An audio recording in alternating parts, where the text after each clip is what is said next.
naffe bwe tugendera baba w'amasaza asatu. Enjawulo yaffe n'Abaganda baffe abalala nti bwe tugenda tetugenda kulamaga, kubanga kulamaga tugenda maka yokka, naye bwe tuba tugenzeeyo tugenda okulaba n'okujjukira n'okusabira abantu abo. Tewali haramu gwe tuba tukoze mu kuki ng'osabira abagenzi, niba osabira kitaawo siba haramu. Naye ate bano ekyo twagala kinoge bulungi mbantu bakitegeere. Twagala naye tetwagala history y'Abasiraamu ey'amaanyi bwetyo mu ggwanga buno, naye malegeera biba bwe tutyo kubanga waliwo abalowooza nti bano baali bajeemu lwaki mumala ebiseera byabwe. Baali bajeemu era n'abakristaayo baali bajeemu, naye ekyabajeemesa kati kye tulina okutunuulira ne tubawera okwo makisi oba ne tubamma. Toyinza kunenya nnyo oba yabatta, naye ate nabo tobiyinza kubaga nti bafiira bwereere. So ffe kyetukola si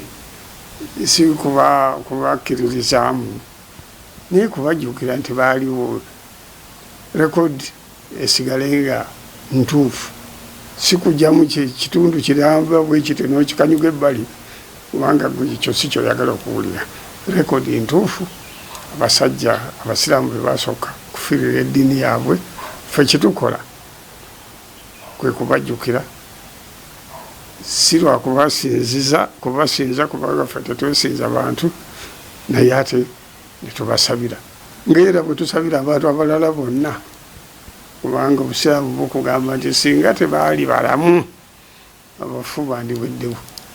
N'olwekyo dduwa omukolo gwe tukola gwa kusabira bantu baffe. Naye ekisanyusa oba ekyewuunyisa nti ate nabo battirwa Namugongo lye lyabanga ettambiro ery'okuttiramu naddala abantu bakaŋŋaŋa ab'amaanyi. Waliwo abalala be battiranga bwati, naye bwe wabanga ng'olina weight otegeerekeka ng'eyewa mukajanga gye bakutwala.